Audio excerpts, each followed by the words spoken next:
வணக்கம், welcome to Pushpalatha's all in the kitchen. நெல்லிக்காய் ஊறுகாய் நல்ல டேஸ்டியாக எப்படி செய்யணும் அப்படிங்கிறத பற்றி இந்த வீடியோவில் பார்க்கலாம். இந்த ஊறுகாய் செஞ்ச உடனே அன்னைக்கே சாப்பிடலாங்க, ரொம்ப டேஸ்ட்டாக இருக்கும். வாங்க வீடியோக்குள்ளே போகலாம்.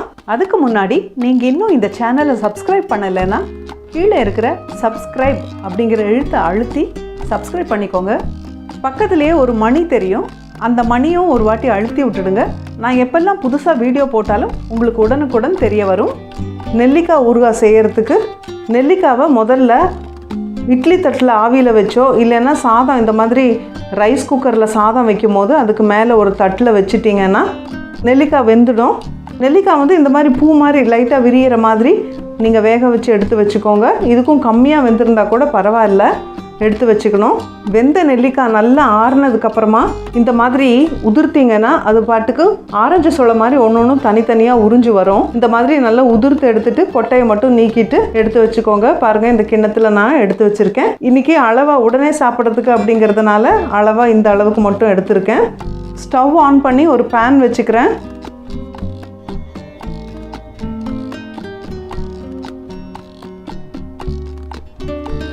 பேன் சூடானதுக்கப்புறமா கொஞ்சம் நல்லெண்ணெய் ஊற்றிக்கலாம்.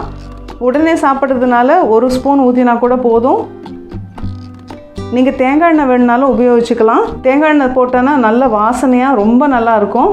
ஆனால் தேங்காய் எண்ணெய் போட்டு ஊறுகாய் செஞ்சிங்கன்னா ரொம்ப நாளைக்கு வச்சுக்க முடியாது. நல்லெண்ணெய் சேர்த்திங்கன்னா கொஞ்சம் நாள் வரைக்கும் ஊறுகாய் வச்சு சாப்பிட்றதுக்கு ரொம்ப நல்லாயிருக்கும். நான் ஒரு 2 டேபிள் ஸ்பூன் எண்ணெய் சேர்த்துக்கிறேன். கொஞ்சம் எண்ணெய் ஜாஸ்தியாக சேர்த்தோன்னா ஊறுகாய் ரொம்ப நாள் கெடாமல் இருக்கும். இப்போது எண்ணெய் சூடாயிடுச்சு, கடுகு போட்டுக்கலாம். கடுகு ஒரு 1/4 டீஸ்பூன் போடுறேன். கடுகு நல்லா பொரிஞ்சதுக்கப்புறமா நம்ம வேக வச்சு உதிர்த்து வச்சுருக்கிற இந்த நெல்லிக்காவை அதில் சேர்த்துக்கலாம்.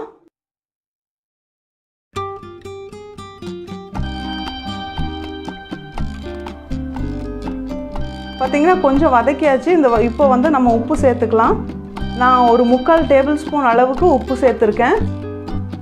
உப்பு சேர்த்து வதக்கும் போது கொஞ்சம் தண்ணி விடும். அந்த தண்ணியெல்லாம் வந்து அந்த தண்ணியெல்லாம் வத்துற வரைக்கும் நம்ம நல்லா வதக்கணும்.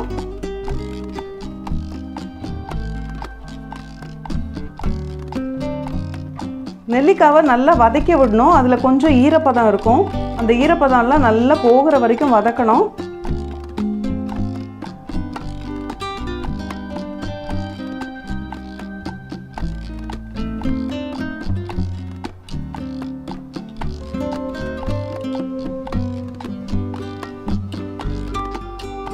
இப்போ பார்த்தீங்கன்னா தண்ணி நல்லா வத்திருச்சு. இப்போ அந்த சடசடப்பும் கூட கம்மியாக தான் இருக்குது. இப்போ வந்து பெருங்காயத்தூள் சேர்த்துக்கலாம். பெருங்காயத்தூள் ஒரு 1/4 டீஸ்பூன் அளவுக்கு சேர்த்துக்கலாம். அதையும் சேர்த்து நல்லா வதக்கி விடலாம். இப்படி வதக்கி விடும் போது பெருங்காயத்தூள் வாசனை நல்லா வெளியே வரும்.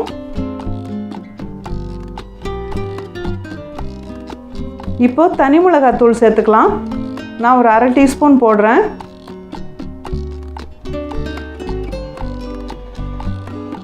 காரம் அவரவருக்கு எவ்வளோ தேவையோ அதுக்கு தகுந்த மாதிரி போட்டுக்கலாம். ஆனால் 1/2 டீஸ்பூன் போட்டிங்கன்னா இந்த அளவுக்கு நெல்லிக்காய்க்கு போதுமானதாக இருக்கும். இப்போ இதையும் சேர்த்து லைட்டாக வதக்கி விடலாம். லேசாக ஒரு திருப்பினதுமே ஸ்டவ் ஆஃப் பண்ணிடணும். ஆஃப் பண்ணிவிட்டு அந்த சூட்லேயே தான் இந்த நெல்லிக்காவை மறுபடியும் நீங்கள் திருப்பி விடணும்.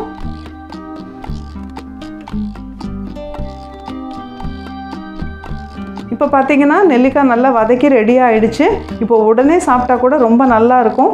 ஆனால் கொஞ்சம் ஊறினதுக்கப்புறமா ஒரு 6-7 மணி நேரத்துக்கு அப்புறமா சாப்பிட்டிங்கன்னா ரொம்ப டேஸ்ட்டாக இருக்குங்க. நீங்கள் சாம்பார் சாதம், ரசம் சாதம், தயிர் சாதம்னு எதுக்கு வேணுனாலும் சாப்பிடலாம்.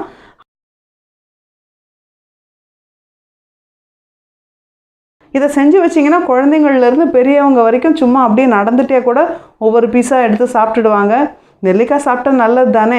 அப்படி சாப்பிட்றதுக்கு கொஞ்சம் காரம் கம்மியாக போட்டு செஞ்சுக்கலாம். இந்த நெல்லிக்காய் ஊறுகாய் ரெசிபி உங்களுக்கு பிடிச்சிருக்கும்னு நினைக்கிறேன். நீங்களும் இந்த ரெசிபியை செஞ்சு பார்த்துட்டு உங்களுக்கு எப்படி வந்துச்சு அப்படின்னு நம்ம கமெண்ட் பாக்ஸில் சொல்லுங்கள். உங்களுக்கு இந்த வீடியோ பிடிச்சிருந்ததுன்னா லைக் பண்ணுங்கள், ஷேர் பண்ணுங்கள், சப்ஸ்கிரைப் பண்ண மறந்துடாதீங்க. நன்றி, வணக்கம்.